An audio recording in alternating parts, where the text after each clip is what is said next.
인사드리겠습니다. 잠깐 기도하고 시작하겠습니다.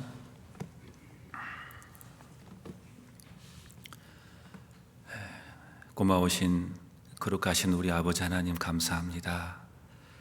죄 많은 저희들을 아무 조건 없이 사랑해 주시고 주님의 자녀 삼아 주셔서 감사합니다.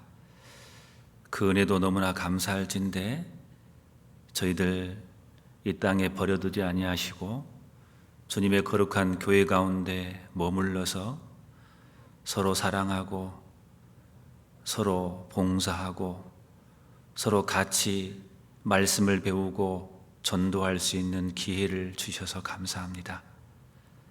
오늘은 주님의 사랑하는 자녀들 모두 다 자기의 일을 잠깐 멈추고 하나님의 말씀을 받으러 이 자리에 섰습니다.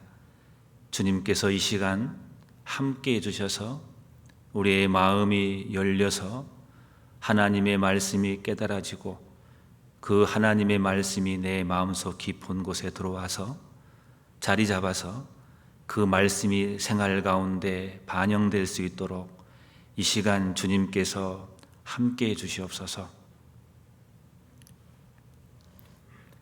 이 시간 말씀으로 같이 해야 되나 여러 사정으로 또 같이 하지 못한 분 계시다면 주님께서 다음에는 같이 참석하게 도와주셔서 같이 하나님의 은혜 나눌 수 있도록 도와주시옵소서. 행여나 우리 중에 마음의 시험 가운데 있거나 몸이 아프신 분들, 어려움 가운데 계신 분들 있다면 주님께서 어루만져 주시고 도와주셔서 하나님의 말씀으로 힘을 주셔서 그 주님이 주신 힘으로 살아갈 수 있도록 주님 은혜 베풀어 주시옵소서. 예수님의 이름으로 기도드렸습니다. 아멘. 성경 시편 39편을 보겠습니다.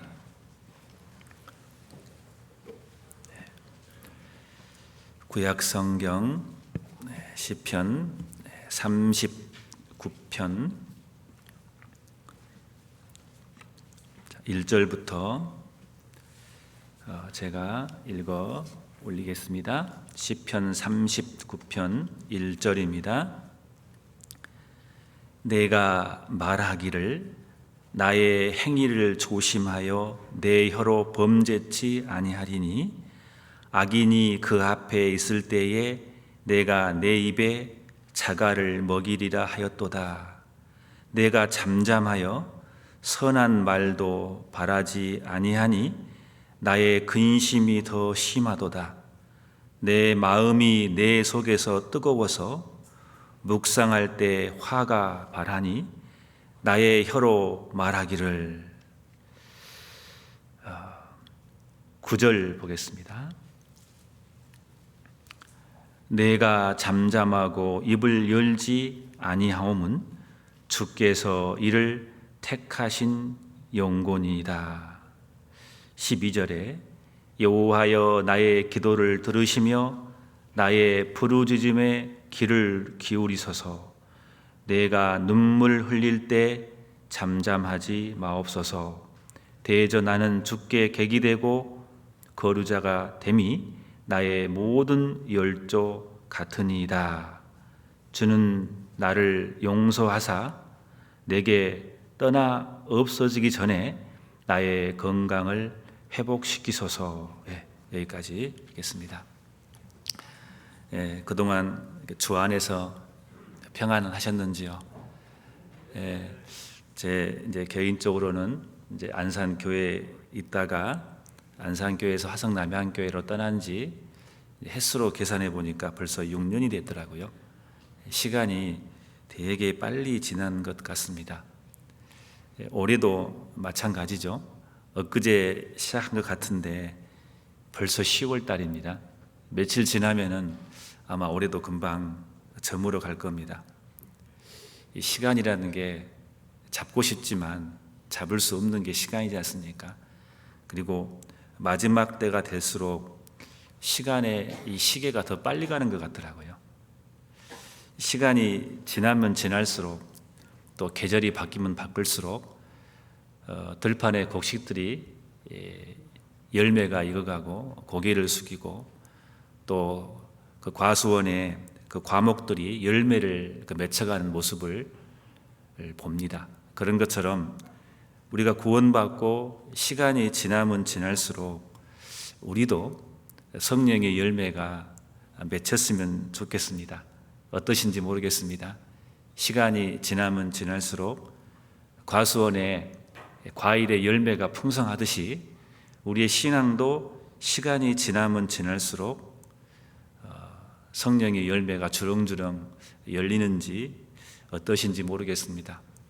시간이 지나면 지날수록 내 신앙의 모습도 점점 더 성숙된 모습으로 변해야 되는데 어떠신지 모르겠습니다. 오늘 시편 39편 말씀을 통해서 나의 신앙을 점검해 보고 돌아보는 시간이 되었으면 합니다. 그래서 이 시편 39장 이 전체 말씀을 간단하게 정리하면 이렇습니다. 1절부터 4절까지 말씀은 이제 악인이 내 앞에 있을 때에도, 다시 말씀드리면은 악인이 이렇게 나를 조롱하고 모함하고 힘들게 하여도 나는 잠잠하겠다는 그 의지를 말하고 있습니다. 선한 말도, 즉 바른 말도 하지 않을 것이다 라고 말합니다.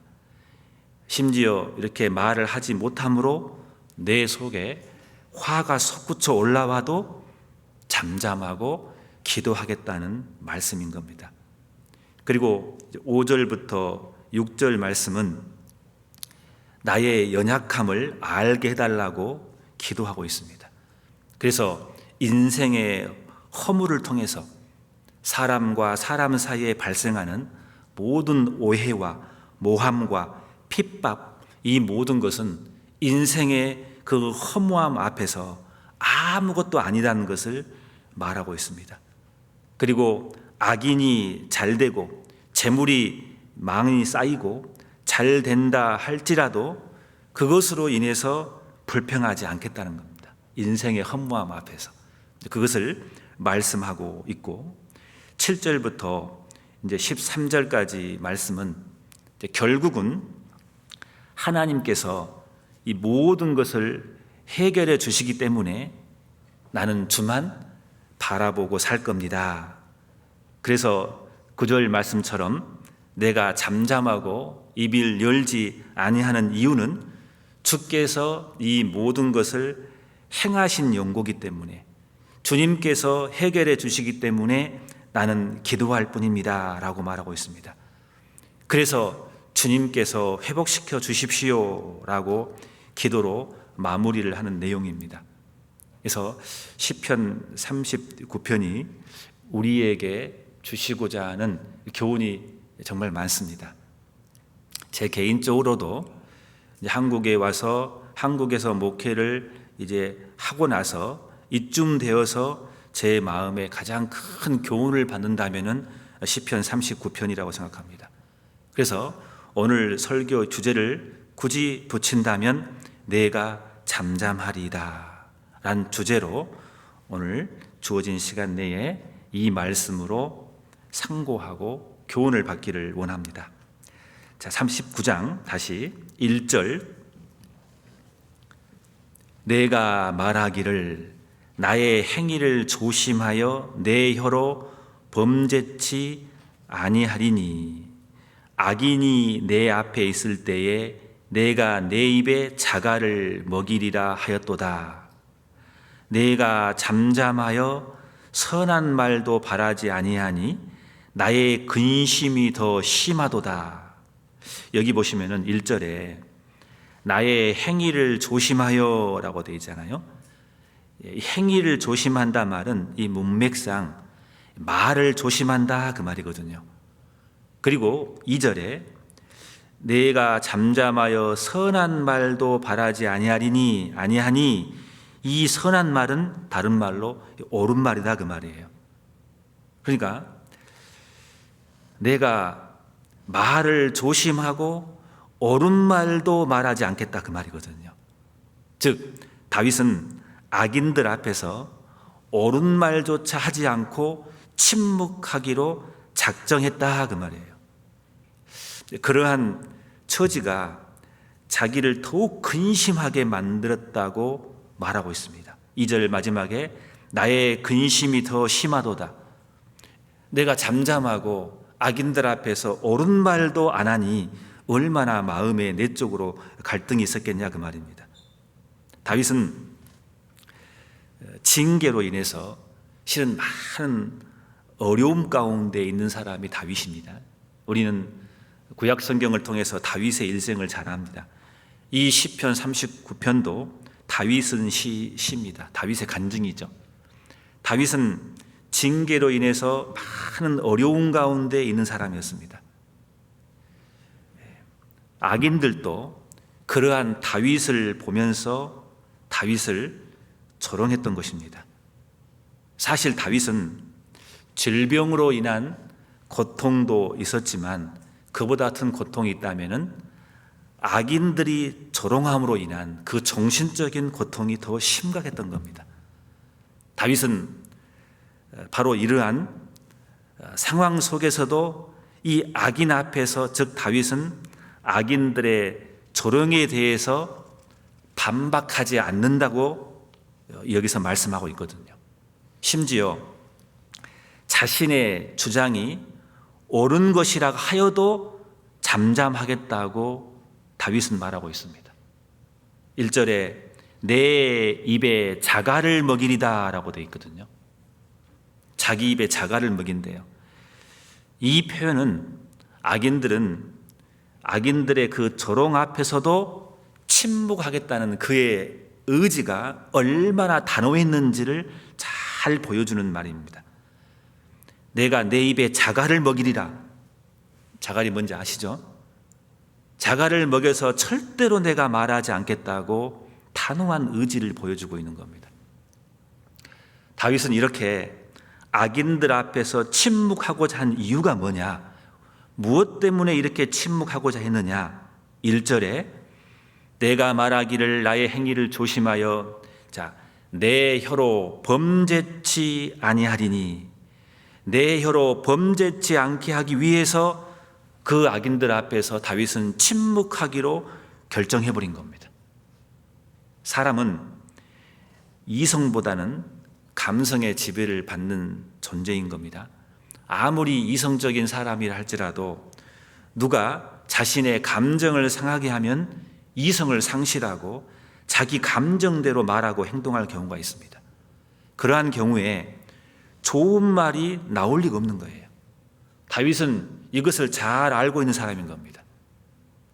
아무리 내가 이성적인 사람이고 참을성 있는 사람이라 할지라도 자기 감정을 상하게 하면은, 자기도 모르게 말을 하면은 감정대로 내 말이 나올 수 있는 게 사람이거든요. 다윗은 이것을 너무 잘 알고 있는 거예요. 그래서 그는 그 악인들이 자기를 조롱한다 해도 참고 잠잠하기로 결정한 거예요. 이것을 보면은 다윗은 분명히 그 어느 누구보다도 이성적인 사람임에 분명합니다. 그는 옳은 말로 차근차근 그들의 대적한 말을, 비방하는 말을 반박할 수 있었습니다. 그러나 그는 자신의 입을 열게 될 경우에 선한 말, 즉 옳은 말을 한다 할지라도 옳은 만말 한다는 장담할 수가 없거든요. 그렇잖아요. 사람은 말하는 게 실수가 있거든요. 왜냐하면 그는 인간이 얼마나 연약한 존재임을 잘 알고 있기 때문에 그런 거예요. 대적들의 조롱에 대해서 일일이 반박하다 보면은 그 입에서도 악한 말이 나올 수 있기 때문이에요. 그래서 다윗은 자기 입에 자갈을 먹여서 잠잠하기로 마음을 먹어버린 거예요. 이 정말 대단한 말씀이라고 생각합니다. 사실 다윗이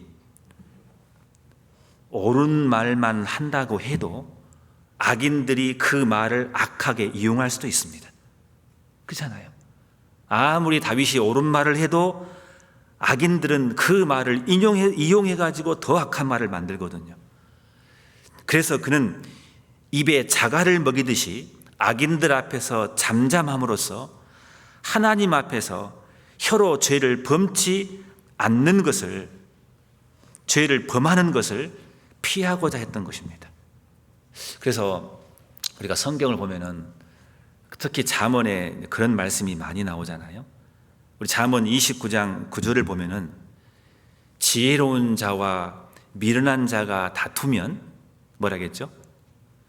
지혜로운 자가 노하든지 웃든지 그 다툼이 그침이 없다겠어요.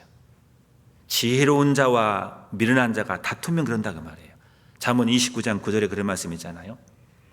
잠언 20장 3절에는 다툼을 멀리하는 것이 사람에게 영광이라 했습니다. 피해야 되는 거예요.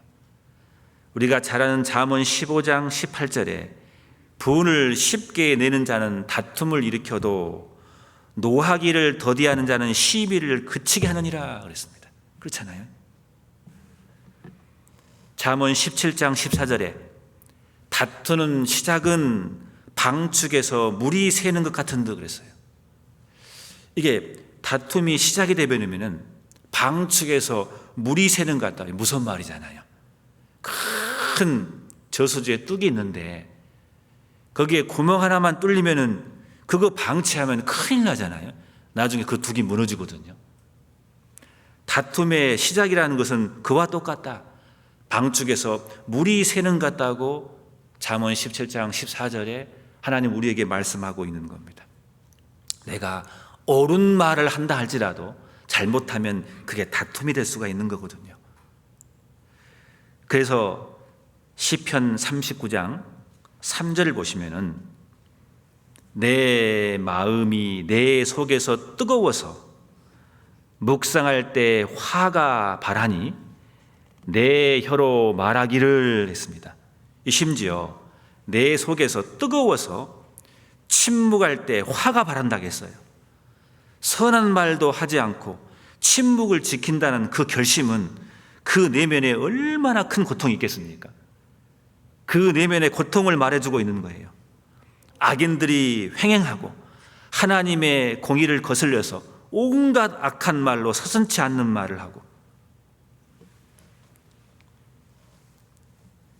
그 말을 듣고도 참으니까 그 내면에 그 마음이 화가 치밀어 올라서 타는 듯한 뜨거워서 얼마나 큰 고통에 있다는 것을 말해주고 있는 거예요.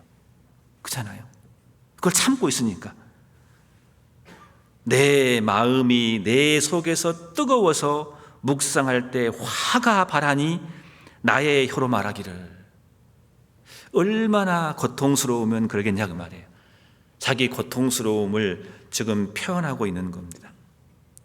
그 격한 감정을 악인들에게 표출하지 않고 그는 하나님을 향해서 자신의 내면을 드러내면서 기도로 지금 말하고 있는 것입니다. 잠잠한다는 것은 사람에게 불평하는 것보다 하나님께 나아가서 고요히 하나님께 기도로 말하는 것이 잠잠한 것이죠. 그래서 시편 우리 109편 4절 말씀 우리는 너무 잘 압니다. 나는 사랑하나 저희는 도리어 대적하니 나는 뭐라겠습니까? 기도할 뿐이라겠습니다. 그게 잠잠한 자의 모습이죠. 나는 사랑하나 저희는 도리어 대적하니 나는 기도할 뿐이다. 이게 잠잠한 사람의 태도일 거예요. 잠잠한 사람은 사람에게 불평한 게 아니라 하나님께 고요히 나아가서 하나님께 기도로 말한 사람, 그게 잠잠한 사람의 특징일 거예요. 기도 중에 하나님은 분명히 우리에게 응답하실 거예요. 잠잠하라, 아가 참하라, 너의 고통을 내가 잘 안다, 너의 슬픔을 내가 너무 잘 알고 너의 고난을 알고 너의 억울함을 누구보다도 내가 다 잘 안다. 참아라, 잠잠하라 하고 하나님은 나에게 응답하실 거예요. 말을 하고 있을 때는 아무것도 배우지 못합니다. 사람들이 누구나 가장 어렵게 배우는 것 중에 하나가 잠잠함인 겁니다. 말하는 것은 쉽게 배웁니다. 그러나 말을 하지 않는 것은 너무 어렵습니다. 말하는 것은 쉽게 하지만 말을 참는 것은 너무 어려워요. 말을 많이 하는 사람은 항상 약점이 잡힙니다. 하나님 앞에서 잠잠하지 못한 자는 어떤 특징이 있습니까? 하나님 앞에 잠잠하지 못한 자는 자신의 교만이 드러납니다. 그러나 잠잠한 사람은 하나님께 자기의 삶을, 그 삶의 고삐를 맡기는 사람은 잠잠합니다. 잠잠하지 못한 자는 자신의 무지가 다 드러납니다. 잠잠한 자는 하나님의 그 위대하심을 인정하는 것입니다. 하나님 앞에 잠잠한 자는 자신의 조급함을 드러냅니다. 그러나 하나님 앞에 잠잠한 사람은 하나님께 우리를 변해 주실 것을 하나님께 그 기회를 드리는 겁니다. 하나님 앞에 잠잠한 사람은 성화되지 못한 그 불신의 본질이 드러납니다. 그러나 하나님 앞에 잠잠한 사람은 하나님을 신뢰한다는 증거일 겁니다. 그래서 신앙의 삶에 중요한 것은 말하는 것이 아니라 하나님께서 우리에게 말씀하신 것을 듣는 것입니다. 그래서 그 스코틀랜드에 보면은 그 좋은 속담이 있답니다. 그 속담이 이런 속담이 있어요. 현명함을 주는 것은 10가지로 만들어진답니다. 그 중에 9가지가 침묵이라고 말합니다. 사람을 현명하게 만드는데 10가지가 있는데 그 중에 9가지가 침묵이라는 겁니다. 잠잠함은 그 자체가 지혜인 거예요. 우리가 할 말이 없는 것과 할 말이 있지만 침묵하는 것은 다릅니다. 우리가 할 말이 없을 만큼 잘못 살지는 맙시다. 그죠? 그러나 대신 할 말이 있어도 잠잠할 만큼 자신감과 여유를 지키는 신앙, 그게 멋있는 신앙인 것 같습니다. 마태복음 22장 12절에 혼인잔치의 비유가 나옵니다. 예복을 입지 않는 사람이 있습니다. 주인이 보고 질문했습니다. 왜 예복을 입지 않고 왔느냐? 그 사람이 뭐라고 합니까? 유구무원이라고 했어요. 그잖아요. 할 말이 없는 거예요. 우리는 아무것도 할 말이 없을 만큼 잘못 살지는 맙시다. 그잖아요. 우리는 신앙 간증하고 싶은 게 너무 많아요. 신앙 간증도 할 수 없을 만큼 그렇게 잘못 살지는 말자 그 말입니다. 그러나 내가 할 말이 있어도, 나를 대변할 수 있는 할 말이 있어도 참는 잠잠한 자, 그게 승리한 자라고 생각합니다. 지자불언 언지불이란 말이 있거든요. 아는 자는 말을 하지 않고 말하는 자는 모른다겠어요. 그잖아요. 잠잠하는 게 그게 신앙의 가장 성숙한 최고의 모습이지 않을까라는 생각을 해봤습니다. 우리 누가복음 1장에 보면은 세례 요한의 아버지 사가랴를 너무 잘 아실 겁니다. 그 부인은 엘리세벨입니다. 열심히 신앙생활을 한 사람입니다. 하나님은 천사를 통해서 그들에게 요한을 준다고 약속을 했습니다. 이름까지 지어줬습니다. 근데 그 세례 요한의 아버지 사가랴가 그 하나님의 말씀을 안 믿었잖아요. 믿지 못함으로 인해서 받은 징계가 뭐였습니까? 말을 못하겠습니다. 듣지도 못합니다. 벙어리가 되었습니다. 듣지 못하는, 말하지도 못하는, 말 못하게 하나님이 막아버린 겁니다. 믿지 아니함으로 말을 못하는 자가 되어버렸어요. 말을 못할 때 얼마나 심각했을까요? 답답했을까요? 그런데 말을 못하게 함으로 사가랴는 정확히 회개했습니다. 정확히 잠잠할 때 그는 돌이켰습니다. 하나님이 회개가 끝난 다음에 하나님은 사가랴의 입을 열어줬습니다. 사가랴가 입을 열자마자 무슨 말 했습니까? 다른 말 하지 않았습니다. 제일 먼저 하는 말, 하나님을 찬양하기 시작했습니다. 잠잠할 때 깨닫습니다. 잠잠할 때 하나님의 음성이 들리는 거예요. 잠언 11장 12절에 지혜 없는 자는 그 이웃을 멸시하나 명철한 자는 잠잠하느니라 그랬습니다. 잠언 17장 28절에 미련한 자라도 잠잠하면 지혜로운 자로 여기우고 그 입술을 닫히면 슬기로운 자로 여기우느니라 라고 잠언 10장 28절에 우리에게 말하고 있습니다. 잠잠하는 게 승리하는 거고, 잠잠하는 게 그게 성숙된 신앙인의 모습이라고 생각합니다.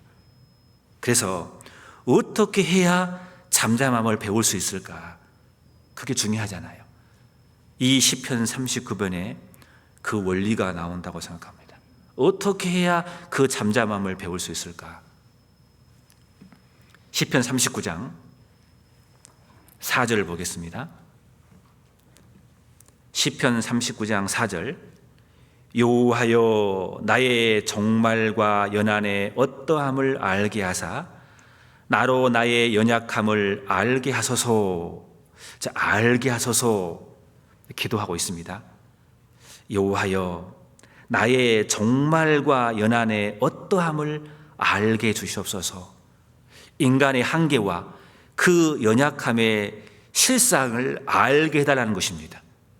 그리고 5절 6절에는 주께서 나의 날을 손넓이만큼 되게 하심에 나의 일생이 주의 앞에 없는 것 같사오니 사람마다 그 든든히 선 때도 진실로 허사뿐이다. 진실로 각 사람은 그림자같이 다니고 헛된 일에 분유하며 재물을 쌓아나 누가 취할는지 알지 못하나이다. 우리가 신앙생활 하면서 4절, 5절, 6절만 깨달아도 모든 많은 문제가 실은 해결돼 버리거든요. 한마디로 말하면 인생이 허무하다는 것이에요. 인생의 날이 이 손넓이만큼밖에 안 된다 그 말이에요. 이 인생의 날이 손넓이만큼에 불과하다면은 그렇게 짧은 삶 가운데 나타나는 그 형통과 그 불행과 그 많은 인생의 의미들, 많은 일들이 무의미하다 그 말인 거예요. 우리 인생이 손넓이만큼밖에 안 된다면은 우리 주위에 악인이 형통하고 잘 살고 하는 게 그게 무슨 상관이냐 그 말이에요. 그거 아무것도 아니잖아요. 인생의 허무함이라는 그 관점으로 봤을 때, 인생이 하나님이 보실 때, 인생의 하나님 눈을 봤을 때 겨우 손넓이만큼밖에 지나지 않는다는 그 관점으로 봤을 때 인생의 그 부요함은 헛된 것에 불과하다는 것을 우리는 금방 알잖아요. 그렇다면 고난 중에 있는 의인은 그 악인의 형통함과 그 부요함을 보고 하나님을 향하여 원망할 필요가 없는 거예요. 낙심할 이유가 전혀 없는 거예요. 왜? 인생의 날이 고작 손넓이만큼밖에 안 되거든요. 요거밖에 안 돼요. 아무리 부자고 잘 살고 떵떵거리고 살아도 악인이 잘 돼도 요거밖에 안 되거든요. 손넓이밖에 안 되거든요. 그래서 욥기 성경 7장 6절에 인생은 배틀의 풋과 같다겠어요. 욥기 7장 7절에는 인생을 한 호흡이라겠고 시편 90장 5절에는 잠깐 자는 거라겠고 일시간이라겠습니다. 우리가 잘 아는 야고보서 4장 14절에 내일 일을 너희가 알지 못하는도다. 너희의 생명은 무엇이뇨?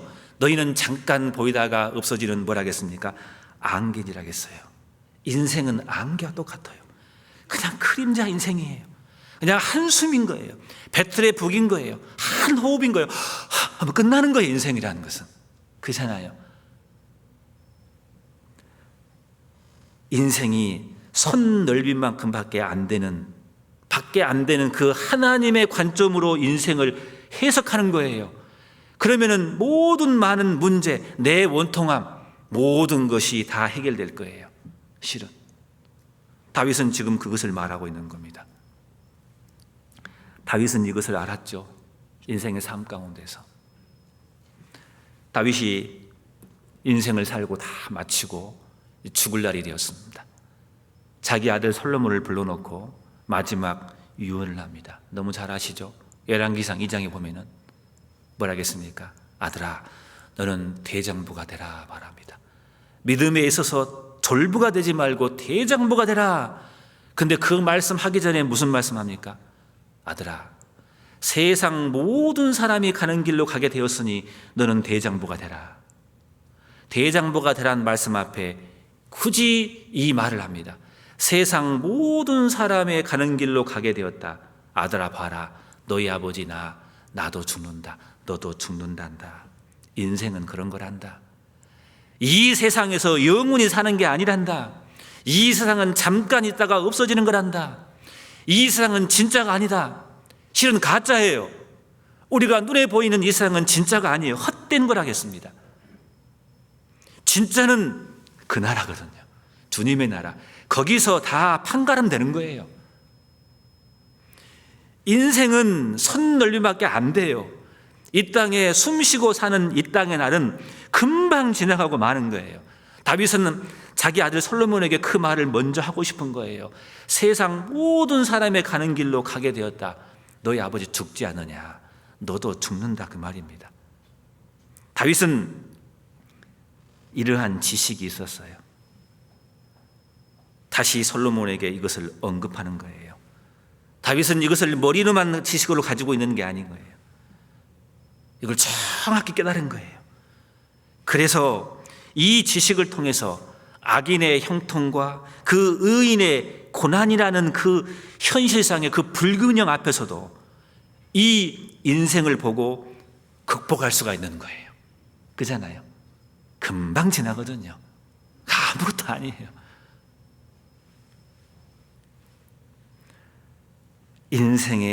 인생이 얼마나 연약하고 인생이 얼마나 연약한 안개고 헛된 거란 걸 안다면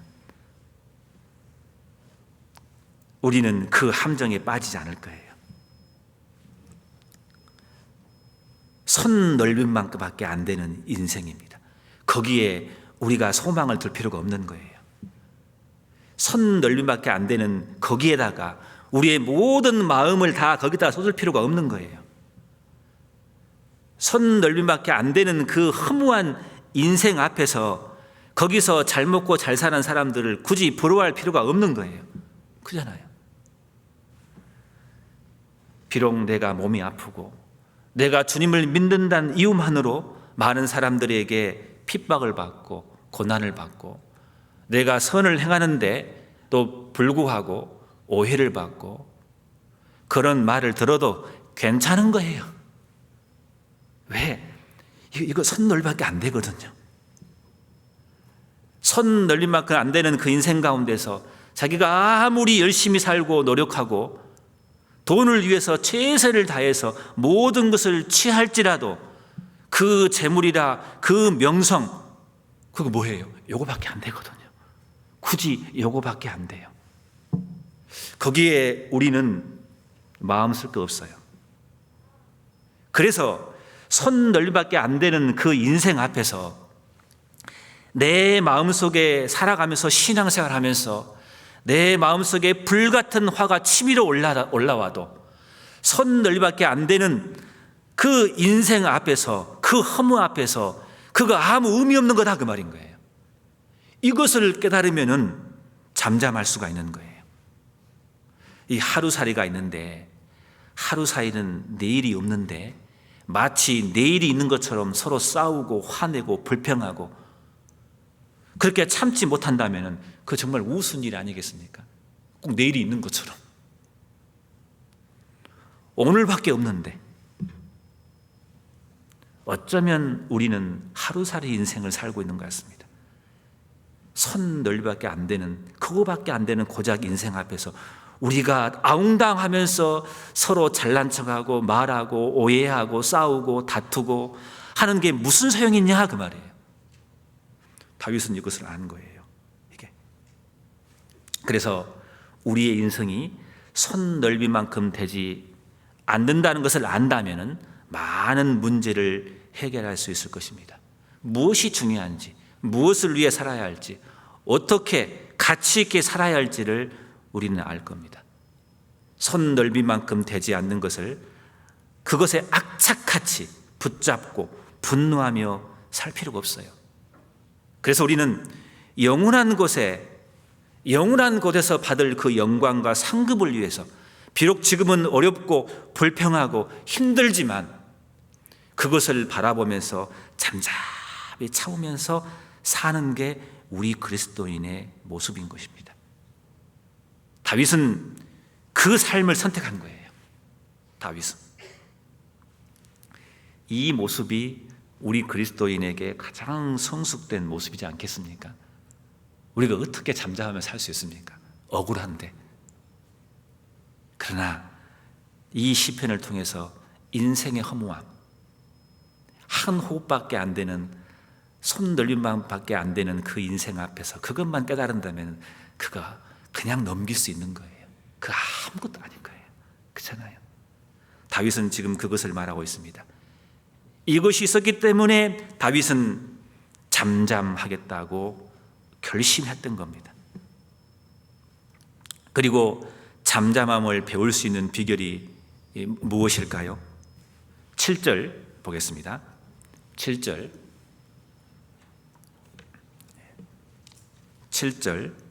주여 내가 무엇을 바라리요 나의 소망은 주께 있나이다.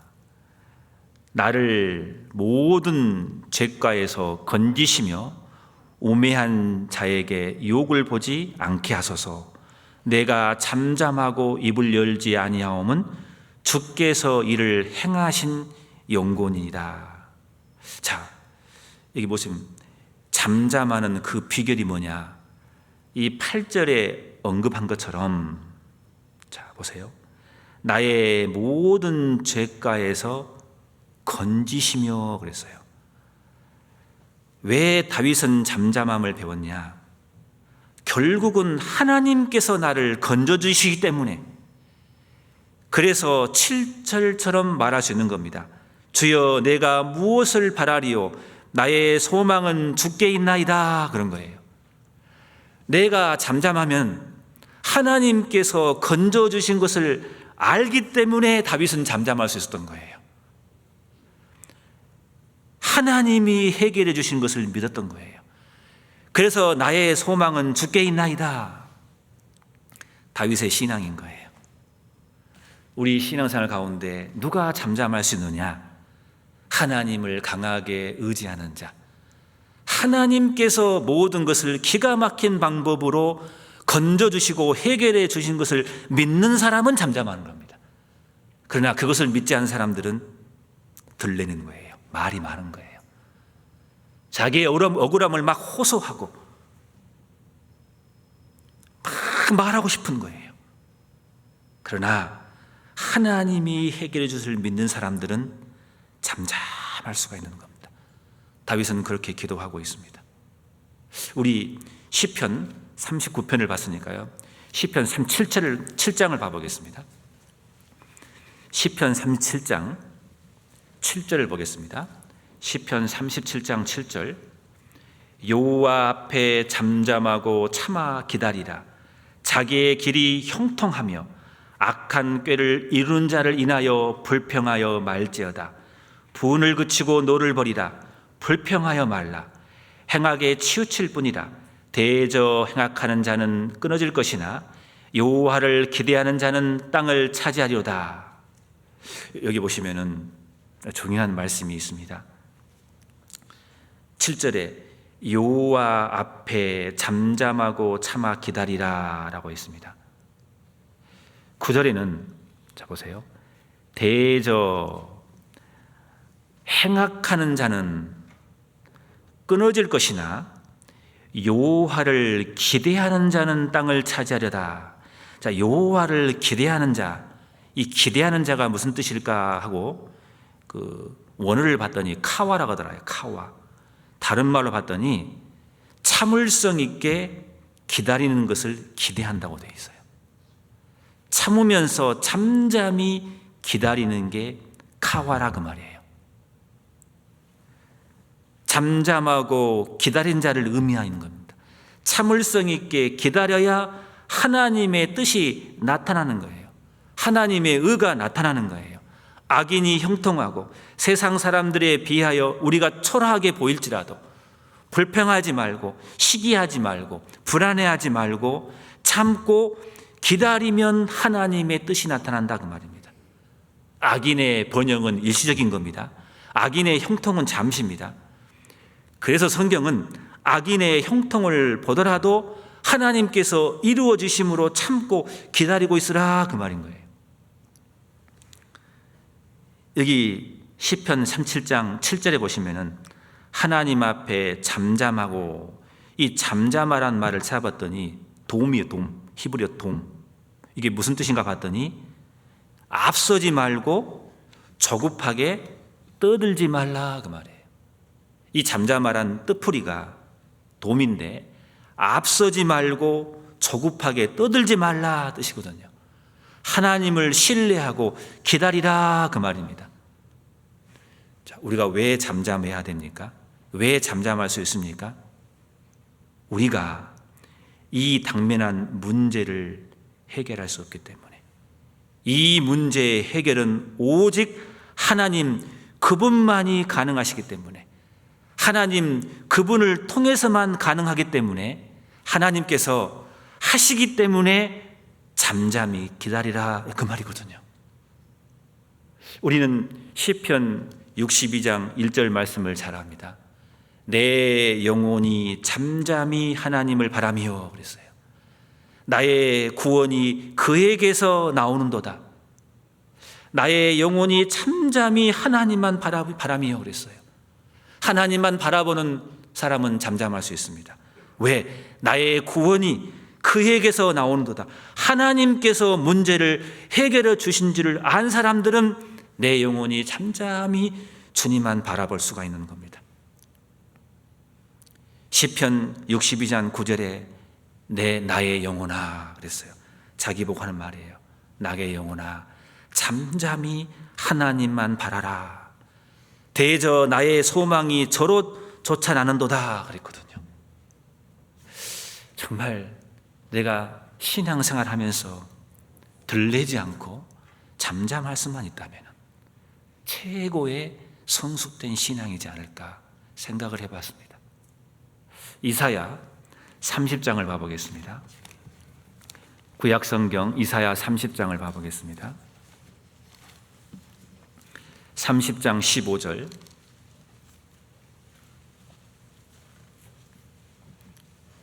이사야 30장 15절. 주 여호와, 구약성경 1000페이지쯤 될 겁니다. 이사야 30장 15절. 주 여호와 이스라엘의 거룩하신 자가 말씀하시되 너희가 돌이켜 안연히 처하여야 구원을 얻을 것이요 잠잠하고 신뢰하여야 힘을 얻을 것이오늘 너희가 원치 아니하고. 자, 다시 읽겠습니다. 주 여호와 이스라엘의 거룩하신 자가 말씀하시되, 엄청난 말을 하고 싶은 거예요. 너희가 돌이켜 안연히 처하여야. 이 안연히 처한단 말이 무엇입니까? 말 없이 조용히 그 말이에요. 너희가 돌이켜 말 없이 조용히 처하여야 구원을 얻을 것이요 잠잠하고 신뢰하여야 힘을 얻을 것이오늘 라고 말씀하고 계십니다. 잠잠해야 돼요. 누가 그렇습니까? 하나님께서 해줄 것을 믿는 사람들. 잠잠해야 하나님이 움직이십니다. 내가 잠잠하지 않으면 하나님이 잠잠해버립니다. 내가 잠잠하면 하나님께서 움직이십니다. 18절에 그러나 여호와께서 기다리시나니 이는 너희에게 은혜를 베풀려 하심이요 일어나시리니 이는 너희를 긍휼히 여기려 하심이라. 대저 여호와는 공의의 하나님이시라. 무릇 그를 기다리는 자는 복이 있도다. 자, 하나님께서는, 여호와께서는 기다리시나니 그랬어요. 우리 하나님은 기다리십니다. 뭐라고요? 은혜 주시려고, 은혜 베푸시려고, 은혜의 바구니를 가지고 주시려고 그 때를 기다리셔요. 근데 사람이 그것을 기다리지 못하고 참지 못하고 들려버리는 거예요. 그래서 못 받는 거예요. 우리에게 은혜를 주시려고 기다리시는 그 하나님 앞에 우리의 자세는 뭐냐? 안연히 잠잠히 주시는 그 주님을 신뢰하고 우리는 주님을 기다리는 거예요. 그 사람에게 복이 있는 겁니다. 제가 안산에 있을 때 이 말씀을 들었는가 모르겠는데요, 제가 몽골에 있을 때 하나 깨달은 게 하나 있습니다. 몽골을 가니까 몽골 사람들보다 제가 경제적으로 훨씬 더 수준이 높더라고요. 그 당시만 해도 그 사람들 한 달 월급이 뭐 30만 원, 많아야 40만 원 그랬으니까요. 한국에서는 뭐 그저 그랬는데 몽골 가니까 제가 굉장히 부유한 사람이더라고요. 많이 가지다 보니까 그 사람들에게 주고 싶은 마음이 생겨요. 너무 가난하니까. 정말 너무 가난하거든요. 신앙생활 열심히 하는데 너무 가난해요. 그러니까 주고 싶은 마음이 절로 생깁니다. 이렇게.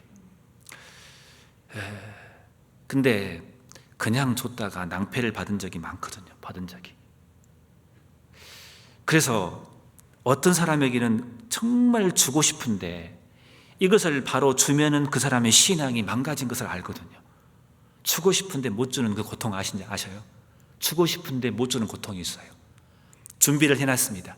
때가 되면 이 사람이 어느 정도 신앙이 성장이 되면 이거를 줘도 문제가 안 될 정도를 때를 기다리는 거거든요. 근데 문제는 그 사람이 그것을 모르고 기다리지 못하고 원망하고 떠난 경우를 많이 봤습니다. 안타깝더라고요. 조금만 잠잠하니 기다리고 참으면 될 건데 그 어려움을 참지 못하고 나가버리고 원망하고 그 모습을 보고 너무나 안타까웠어요. 그러면서 이 말씀을 제가 배웠거든요.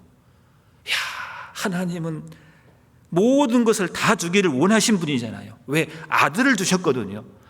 아들을 넘겨주셨는데 우리에게 무엇을 못 주시겠냐고요. 다 주기를 원하시거든요. 주님은 이 우주가 하나님 것이고 모든 이 우주의 돈, 부귀, 영화가 다 하나님 것이잖아요. 근데 우리는 하나님의 아들이잖아요. 왜 안 주고 싶겠습니까?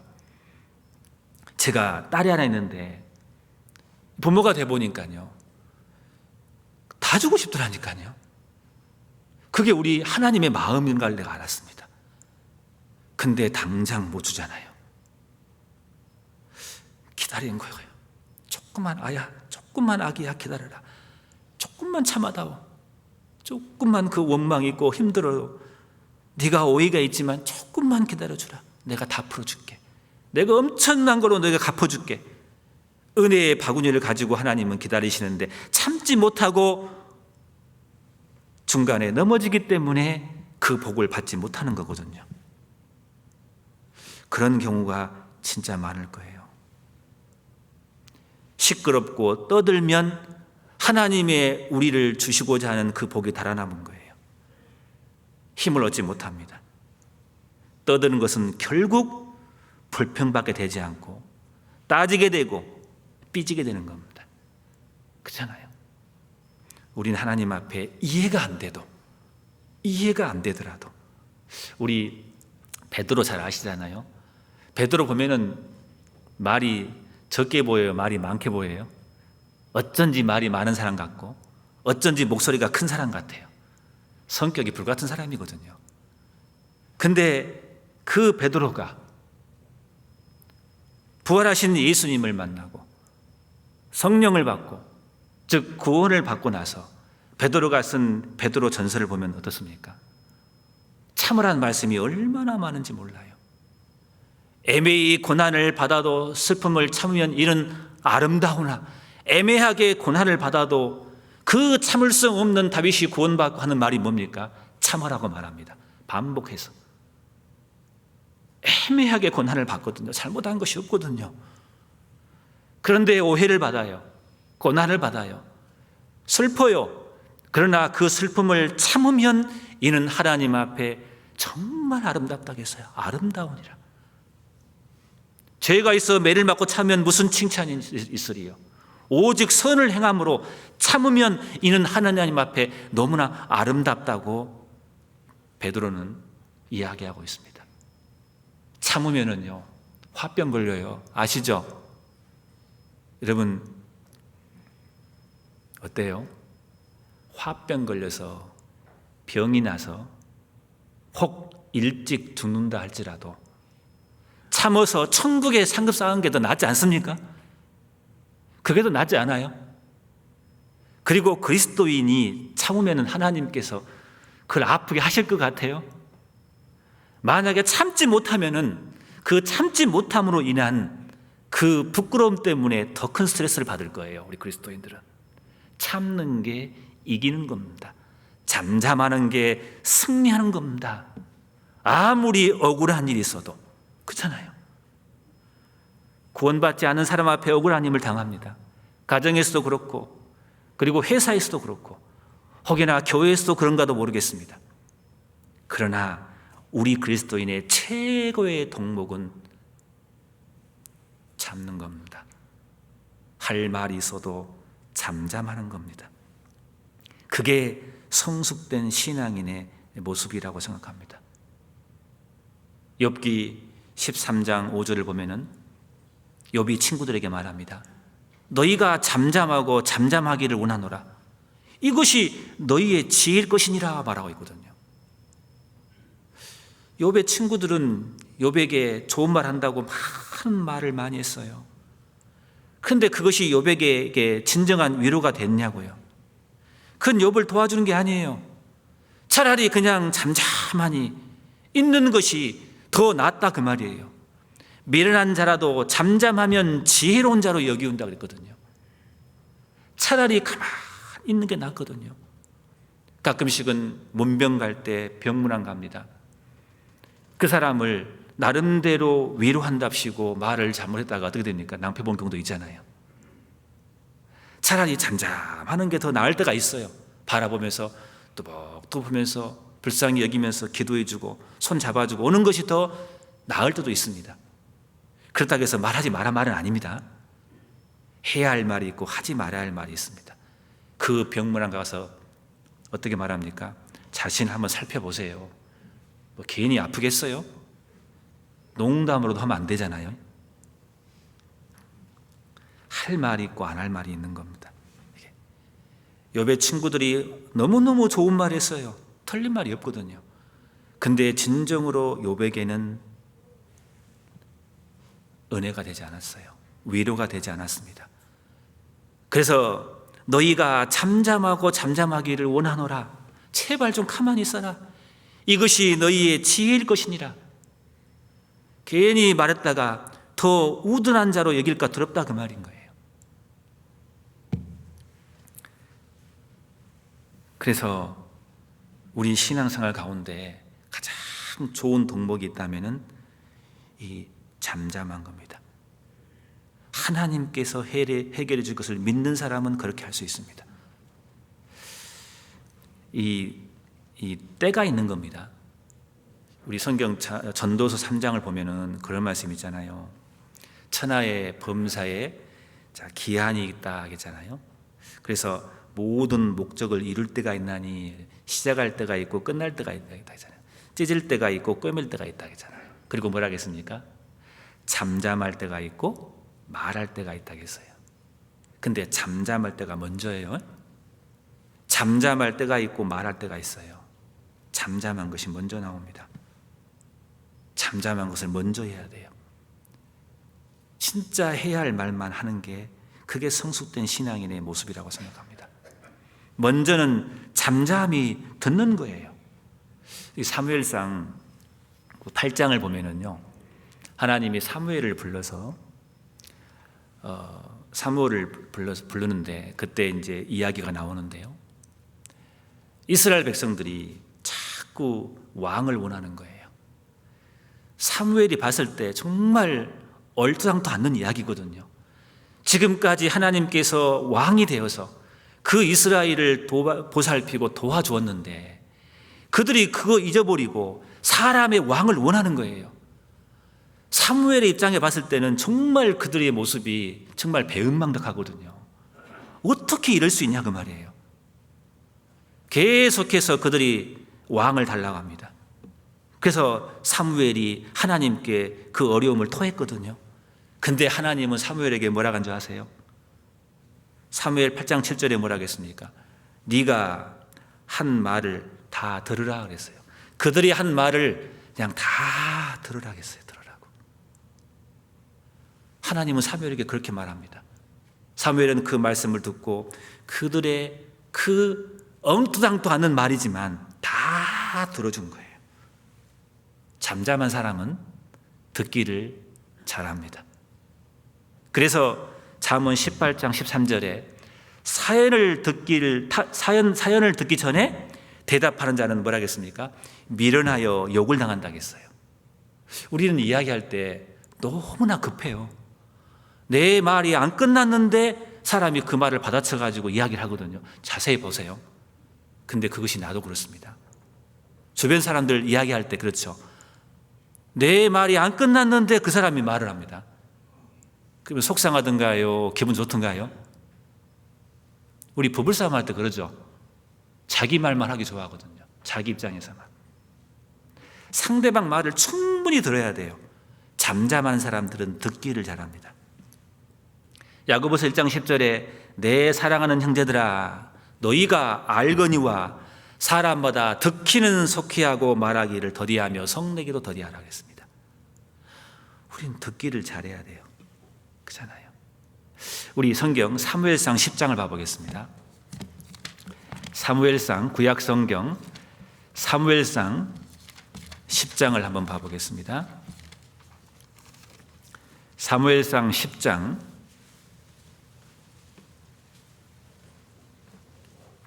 16절을 보겠습니다.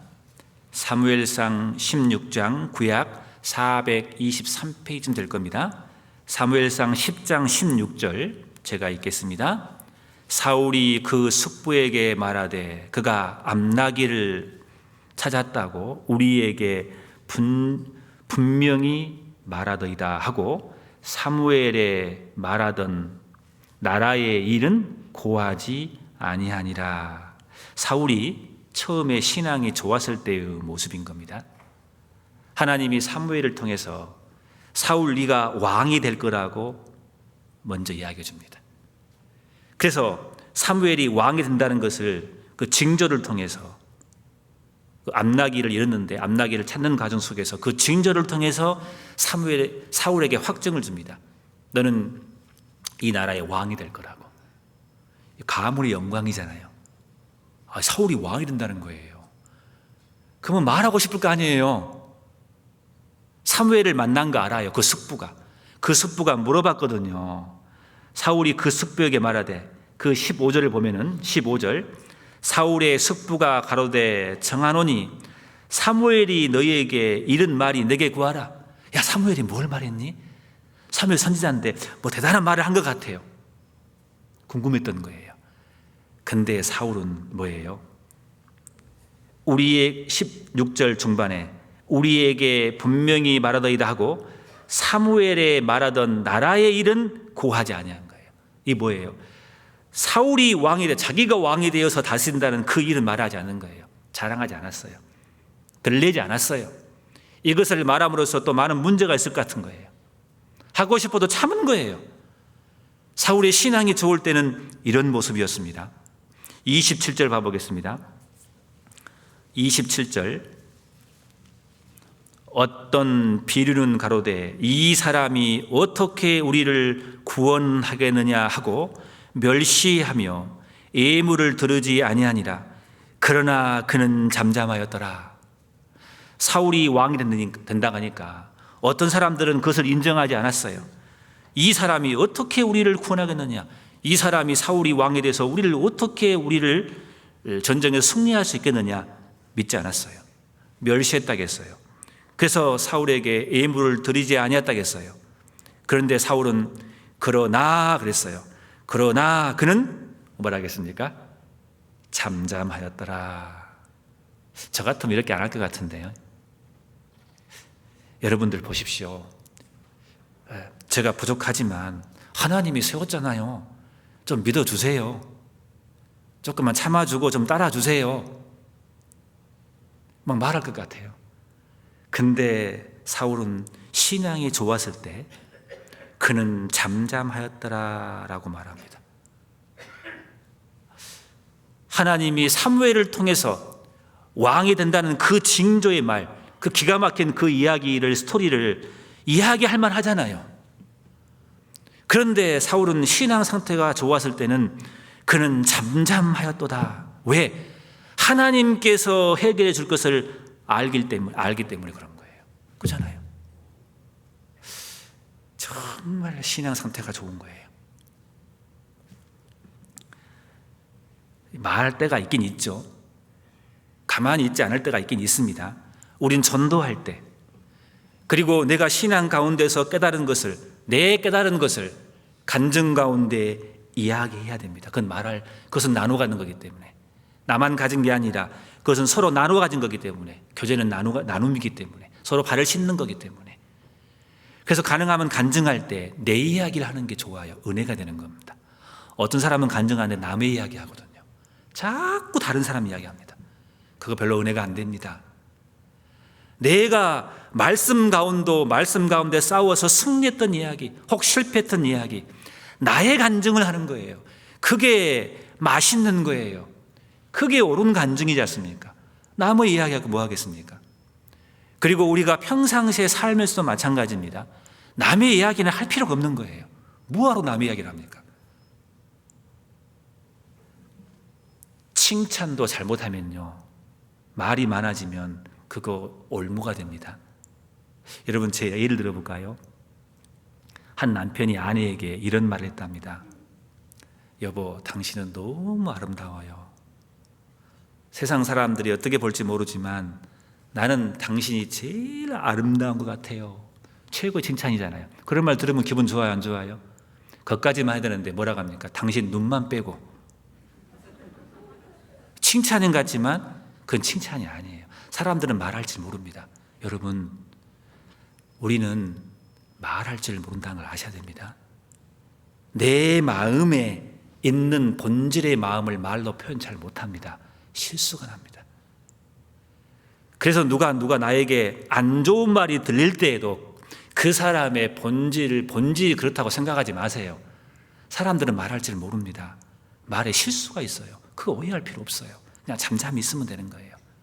그것처럼 나의 말로 인해서 어떤 사람들이 오해받은 경우도 있잖아요. 실은 잠잠한 게 지혜인 겁니다. 이게 말을 아예 하지 마란 말이 아닙니다. 오늘 이 말씀 듣고도 간증하지 마시라, 그 말이 아닙니다. 그런 오해하실 분은 안 계실 거예요, 아마. 가능하면 잠잠하는 게 저는 지혜라고 생각합니다. 잠언 보면은 말에 대한 말씀이 많이 나옵니다. 그 말씀을 배우는 가운데 저는 결국 결론은 말을 적게 하는 게 저는 지혜라고 생각합니다. 열왕기상 6장 7절을 보면요, 성전을 지은 모습이 나와요. 성전을 지을 때 소리가 안 났다고 하잖아요. 탁 맞춰진 그 기구들을 가져와서 짜 맞췄기 때문에 소리가 나지 않았다고 하잖아요. 성전을 지을 때. 성숙한 신앙인의 모습은 잠잠한 겁니다. 우리 하나님께서는 잠잠하신 분인 겁니다. 우리 하나님이 잠잠하신 분이기 때문에 우리가 잠잠해야 됩니다. 하나님은 이 세계를 운행하실 때 아침에 해가 뜹니다. 그리고 저녁에 해가 집니다. 계절이 바뀝니다. 여러분, 시끄럽던가요? 아침에 해가 뜰 때 시끄럽던가요? 해가 질 때 시끄럽던가요? 계절이 바뀌는 대변동이 있는데 시끄럽던가요? 하나님은 조용히 일을 하십니다. 우리 하나님은 잠잠한 것을 좋아하십니다. 그래서 성경에 하나님이신 우리 예수님 보십시오. 우리 예수님은 정말 잠잠하신 분인 겁니다. 마태복음 11장 29절에 나는 마음이 온유하고 겸손하니 나의 멍에를 메고 내게 배우라. 그리하면 너희 마음에 쉼을 얻으리라. 예수님은 우리에게 말씀하십니다. 내 마음이 온유하고 겸손하니. 여러분, 온유한 사람이 떠들고 다닙니까? 온유한 사람이 말이 많습니까? 온유한 사람은 겸손하기 때문에 말을 하고 싶어도 참습니다. 우리 주님은 그러신 분입니다. 이사야 42장 2절에 예수님에 관한 예언의 말씀이 나옵니다. 뭐라고 합니까? 그는 외치지 아니하며 목소리를 높이지 아니하며 그랬어요. 우리 주님이 그랬어요. 우리 주님은 잠잠하신 분입니다. 이사야 53장 7절에 예수님께서 십자가에 돌아가시는 그 모습을 미리 예언한 말씀이죠. 그가 곤욕을 당하여 괴로울 때에도 그 입을 열지 아니하였으며, 그 십자가에서 가장 억울하게, 가장 애매하게 고난을 당하고 계십니다. 죄가 없는 분이신데, 근데 그분은 그 십자가에서 원망하지 않고 자기를 때린 사람들을 위해서 도리어 기도하고 그 사람의 영혼을 걱정했지, 그 사람들에게 저주하지 않았습니다. 그 입을 열지 아니하였으며, 예수님은 잠잠하며 참으며 기다리신 분이 우리 주님이십니다. 마태복음 26장 보면은 예수님이 잡혔습니다. 이제 십자가에 하루 지나면 죽으셔야 됩니다. 대제사장 그 가야바의 집에 갔습니다. 서기관과 장로들이 손가락질하며 때리기도 하고 예수님을 죽이라고 합니다. 죄를 쌓아봤더니 죄가 없어요. 그래서 거짓 증거하잖아요. 네가, 예수님에게 말합니다. 네가 성전을 헐면은 사흘 만에 지을 수 있다고 했습니다. 네가 사흘 만에 지을 수 있다고 하더라라고 이야기하거든요. 예수님은 아무 대답하지 않았습니다. 대제사장이 예수님께 물어봤습니까? 네가 하나님의 아들이냐? 예수님이 뭐라 하겠습니까? 네가 말한 것이 맞다 그 말이에요. 네가 말하였느니라. 예수님은 꼭 하신 말씀만, 굳이 이렇다 저렇다 말씀하지 않았어요. 네가 하나님의 아들이냐? 네가 말하였느니라. 누가복음 23장 보시면은 예수님 보고 네가 유대인의 왕이냐? 예수님은 네 말이 옳도다. 헤롯 그 앞에서 예수님은 아무 말도 대답지 아니었다고 말합니다. 우리 예수님은 온유하십니다. 온유한 자가 땅을 기업으로 받는다고 마태복음 5장에 말씀하십니다. 요셉은 억울한 일을 당했지만 들리지 않았습니다. 형들을 만났을 때 그 원통함을 그 형들에게 말하지 않았습니다. 이 모든 것은 하나님께서 해주신 거라고 요셉은 이야기했습니다. 요셉은 잠잠한 사람입니다. 욥은 잠잠한 사람입니다. 욥은 당대의 의인이었습니다. 가장 부자였습니다. 그러나 그 재산을 하루아침에 다 잃어버렸습니다. 자녀를 한꺼번에 잃어버렸습니다. 육체의 건강도 잃어버렸습니다. 몸이 아픕니다. 아내는 욕합니다. 죽어라고. 사실 여러분 알고 보면요, 가난한 사람이 없는 것보다 부자가 갑자기 가난한 것은 더 힘들어집니다. 너무너무 힘들었을 거예요. 그런데 욥은 뭐라고 합니까? 주신 자도 여호와시요 취하신 자도 여호와시요 여호와의 이름이 찬송을 받으실지이다. 아멘. 그렇잖아요. 주신 자도 여호와시요 취하신 자도 여호와시라.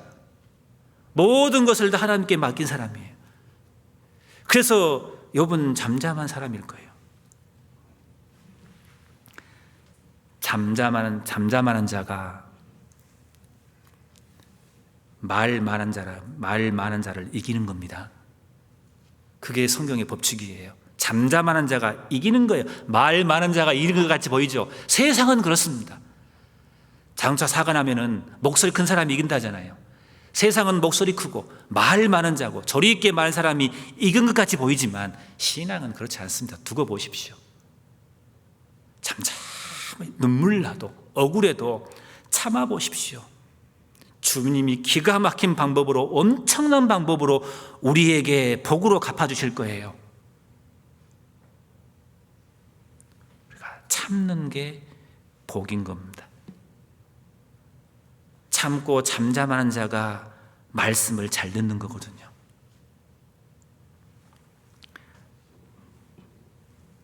이스라엘 백성들은 이스라엘 애굽에서 종살이하다가 광야로 나왔습니다.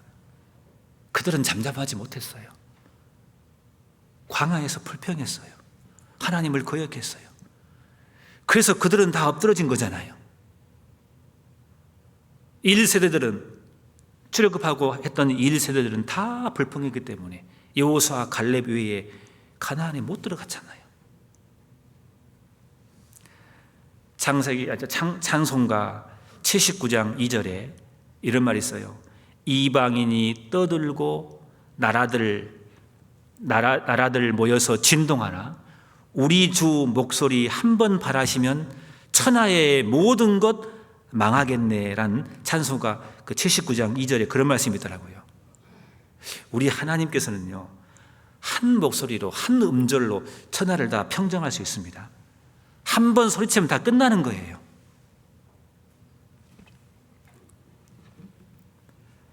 하나님이 능력이 없어서 가만히 있는 게 아니잖아요. 능력 많으신 우리가 하나님을 의지하고 하나님께서 해결해 주실 것을 믿는 사람은 잠잠히 기다릴 수가 있는 겁니다. 그게 우리 그리스도인의 최고의 성숙된 신앙의 모습이지 않을까 생각을 해봅니다. 시편 39장을 다시 보겠습니다.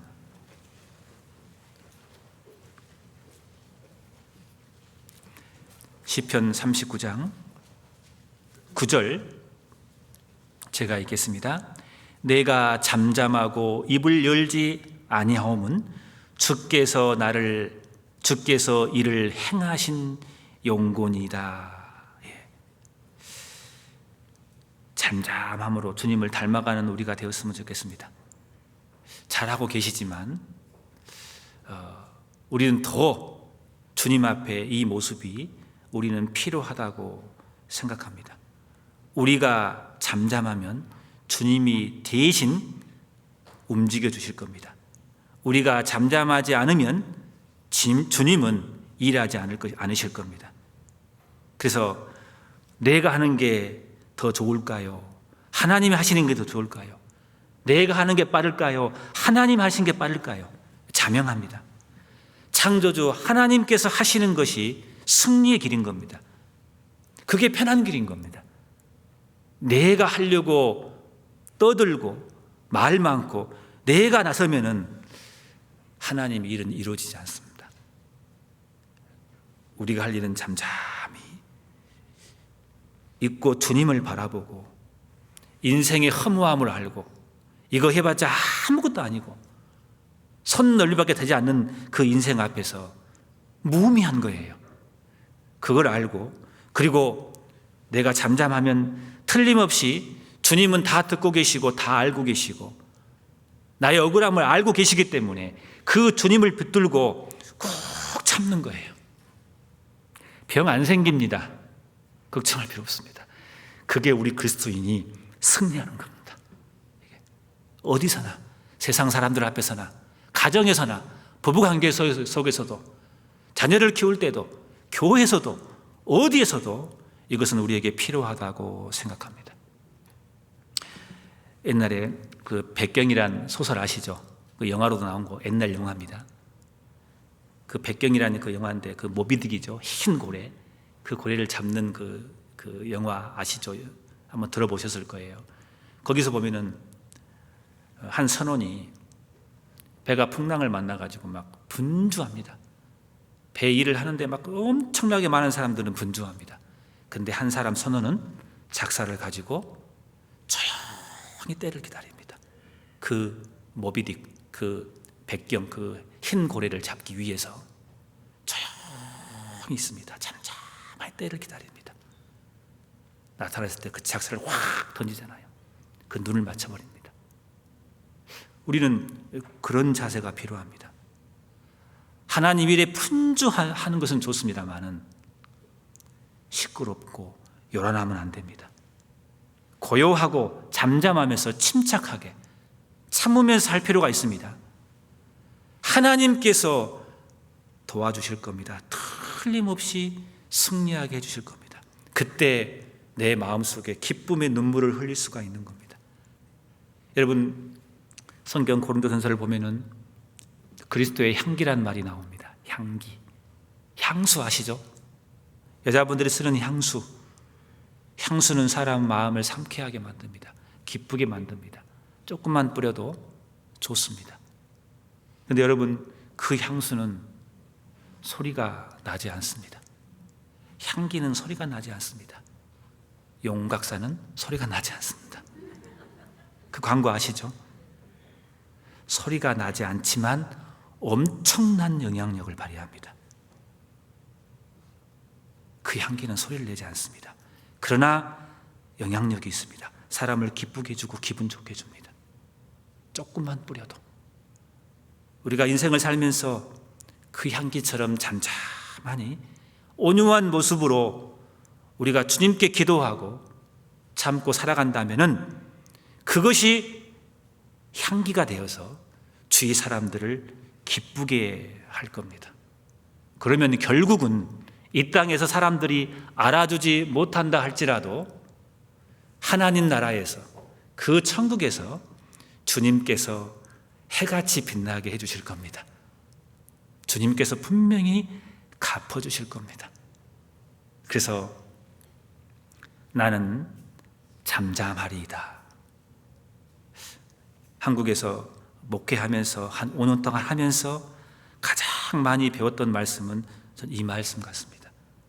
제 개인적으로 제 개인에게 한 말씀입니다. 실은 이게 최고인 것 같더라고요. 이게 승리하는 것 같더라고요.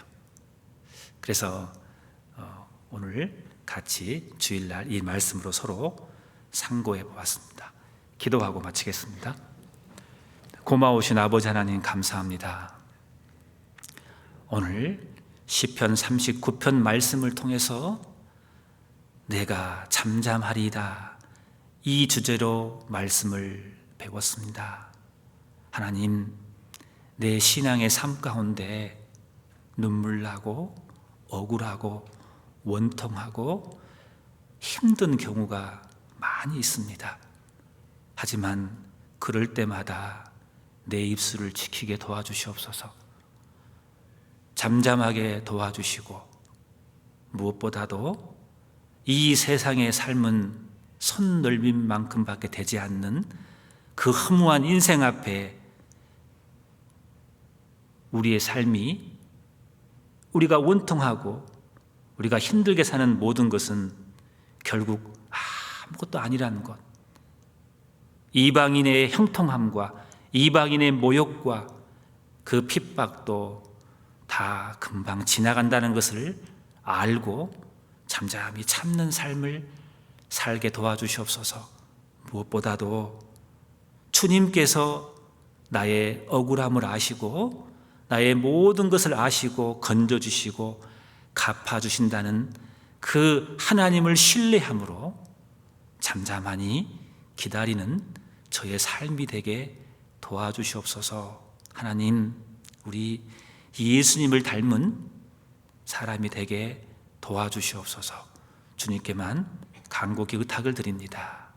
예수님의 이름으로 기도드렸습니다. 아멘.